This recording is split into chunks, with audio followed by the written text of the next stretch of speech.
पूजा संबंधी कुछ आवश्यक जानकारी हम आप लोगों को देना चाहते हैं।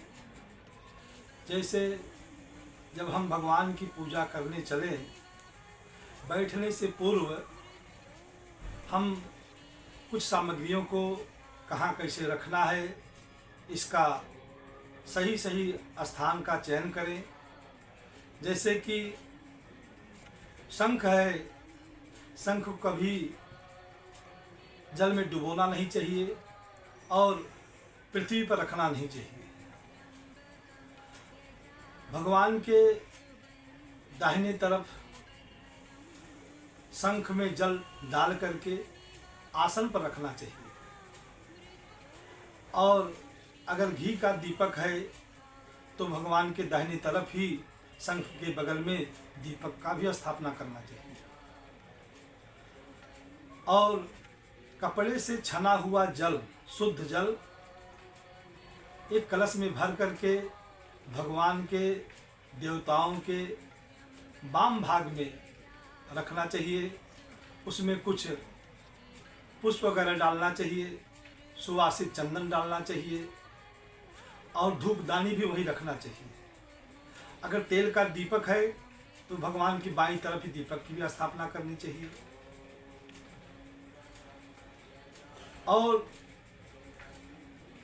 पुष्प जो हम चढ़ाते हैं, इस बात का ध्यान रखना चाहिए कि तुलसी दल अगर है तो सीधा चढ़ाना चाहिए और बिल्व पत्र है तो उल्टा चढ़ाना चाहिए।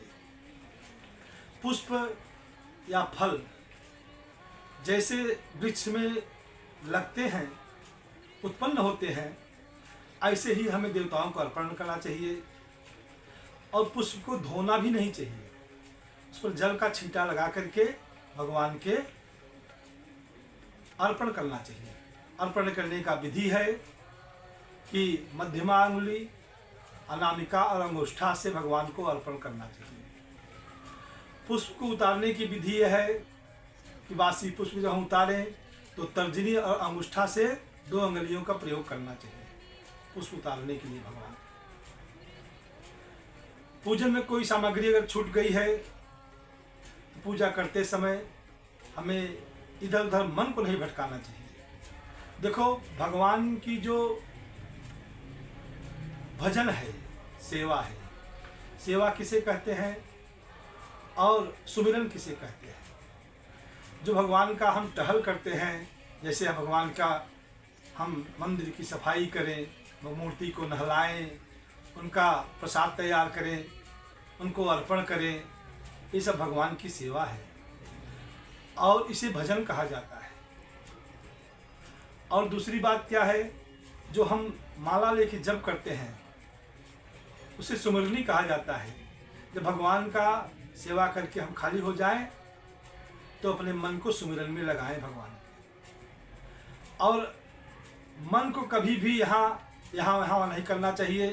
कहते हैं एक घड़ी आधी घड़ी, आधियों में पुण्याद, तुलसी संगत साधु की कटे कोटि अपराध। तो हमारे जो प्रायश्चित हैं यह भगवान के पूजा पाठ के द्वारा समन हो जाते हैं। लेकिन हम पूजा पाठ कैसे करें?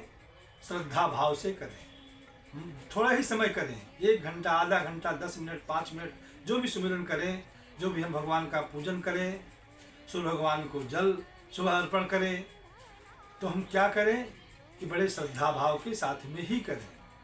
ताम के लोटा में ले करके ओम घृणी सूर्याय नमः कहते हुए पूरब तरफ मुँह करके हमें भगवान सूर्य नारायण को जल देना है। क्योंकि सूर्य भगवान जगत के प्रकाशक हैं, संसार को प्रकाश देने वाले हैं भगवान सूर्य नारायण। हमारा यह दायित्व बनता है कि हम नित्य क्रिया उन्हीं के द्वारा करें, उनका सेवा करें। क्यों? कि हमें जगत का प्रकाश से सारे कार्य हमारे होते हैं। इसलिए भगवान सूर्य नारायण को, अपने घर में स्थापित देवताओं को नैवेद्य दिखा करके ही हम प्रसाद पाएं, इस बात का ध्यान रखना चाहिए। और बड़े एकाग्र मन से हम पूजा पाठ करें। और दूसरे दिन शंख में जो जल भरा हुआ है यह उठा करके और अपने पूरे घर में छिड़काव करें। इसके करने से हमारे वास्तु दोष समाप्त हो जाते हैं। इस प्रकार से हम जो भी क्रिया करें भगवान के निमित्त करें, परंतु श्रद्धा भाव के साथ करें, थोड़े ही समय करें। लेकिन ऐसा कोई काम न करें कि मन हमारा यहाँ रहे, हम काम वहाँ करें। भगवान के पास बैठो तो भगवान के पास में ही रह के करो हर काम, वहाँ भी उपस्थिति हमारी रहनी चाहिए। कहते हैं माला तो कर में फिरे, अजीब फिरे मुख माहि, मनवा तो चहु दिस फिरे, ऐसो सुमिरन नाहि। ऐसा सुमिरन नहीं करना चाहिए, ऐसा भजन नहीं करना चाहिए, ऐसी सेवा नहीं करना चाहिए। सेवा में थोड़े ही समय सेवा करो, लेकिन एक तत्पर हो जाओ। मैं पंडित सुभाष त्रिपाठी आप सबसे यह अनुरोध करता हूँ कि इस वीडियो को देखिए और जो कुछ आपको अच्छी जानकारी लगे अपने जीवन में उसे उतारिए, उसका लाभ उठाइए, सुनिए और समझिए और उसके अपने जीवन में उसको धारण करने की कोशिश करिए। धन्यवाद।